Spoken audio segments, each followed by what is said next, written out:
alignment, and alignment is clarity, and clarity is fun. Timing is detail, precision. Excellence is expansion. And so the law of attraction insists on more that is like it. The universe is organized around vibrational frequencies, law of attraction, which accomplishes momentum. And if that momentum is leading in the direction of the alignment of who you really are, then that reuniting with who you really are and being focused in this moment is fun. So that preparation that was before now, in the moment of now, doesn't detract from what's happening. Unless you have taken the time to align with all you really are, then in the absence of all you really are in this moment, there will be less fun. By fun, we mean fullness, wholeness, allness, bigness. If you can ask the question, you can receive the answer. Okay, that's great then. So what is the context in which that fullness, wholeness exists? What is the context in which non-physical sits? It's in every particle of everything that you know as reality. But you have, in order to really understand this, you have to separate consciousness from what you want to call physical manifestation. That's why we want to call the most important manifestation that you will ever experience emotion. Because emotion is in other words, a feeling is something that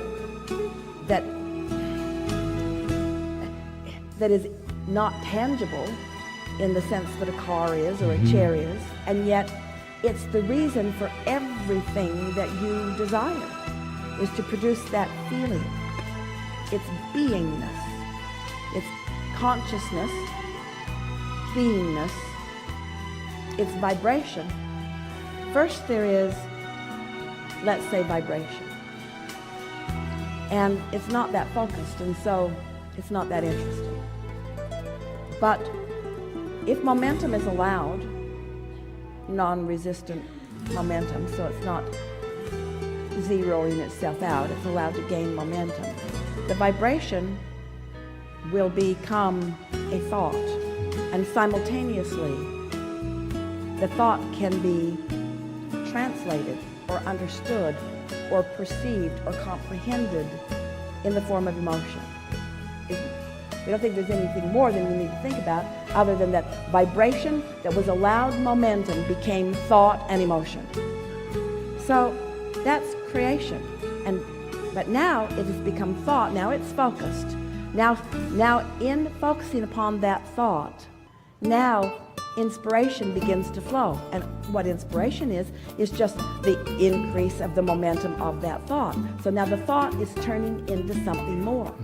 So we're talking about how vibration turns to thoughts, and thoughts turns to emotions, and emotions turns to words and to actions and so here you sit in a world that is talking and doing and having and moving things around, but you lose your place in this consciousness thing. So then we come along and we want to remind you that you are the extension of consciousness. You are the tangibleness, the manifestation of consciousness. But you lose your place in your connection with all that consciousness. And you focus on the tangibles, and because of the variety of the tangibles, you focus on some of them that deprive you of the full consciousness. You still with us? If you are, bless your heart. So now you all, we've come to this place where what we're reveling in is the acknowledgement that in this physical body that you are so much more, and that you are consciousness that is displayed in this physical body, but that there is more consciousness than you or any other human have been willing to allow yourself to receive the benefit of, that is still there, potentially there for you.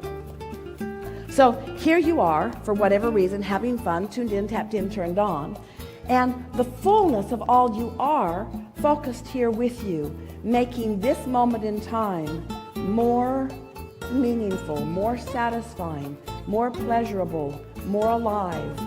And everything in all of the universe exists for that. And so consciousness that is awareness. It's like the thing that you play with all the time. If the tree falls in the forest and there's no one there to hear it, did it make a sound? And we want to say, sort of in the same vein of thinking, consciousness, the consciousness of the universe that isn't realized, isn't fun. It isn't satisfying. You could almost say it is non-existent until it is brought into perception by some focuser.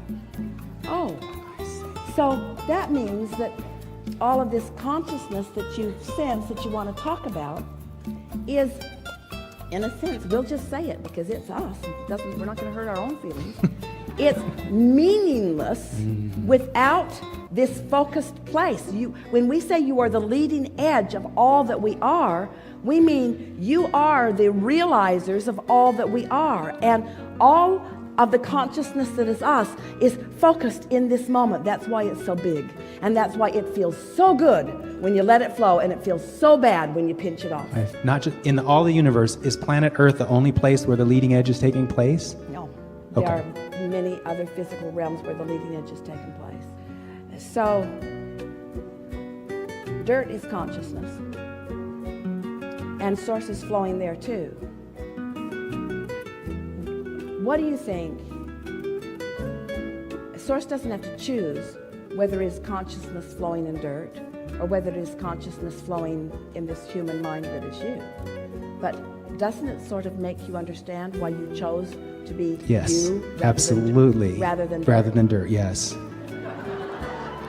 Yes. And aren't you appreciative of all of the consciousness that's keeping it all together? Yes. But doesn't it make you revel in the leading edge creator that is you? Yes. And so, good. Is all this happening simultaneously now? Yes. And does that mean any choice that happens now, whether it's happening or not happening, it's happening now? Sometimes people want to talk about time. And we want to talk about before and now. This conversation has never been before. So the universe is expanded as a result of this conversation. So it has become more. And everything is about that. It's about becoming more. Are all potential possibilities existing in the now? All of them are existing in the now, but all of them are not being realized in the now because everyone's not queued up to be the full receiver. But you're not ever going to run out of nows. Now just keeps happening. Because consciousness just keeps expanding and source just keeps flowing, and there is no ending to any of that. So there's no reason to measure any of it. There is only reason to enjoy it in the now. I see. So it's a matter of pinching yourself off from the realization of life or embracing the realization of life. It's sort of like you don't want somebody else to make all the decisions for you. And when they do, even if they're good decisions, you don't feel very good about it. No, I don't. Because you want to be the realizer of consciousness. You want to be the translator of vibration into the awareness or the perception that is you. You want that. And when you allow it, it is so delicious. That's how so now let's take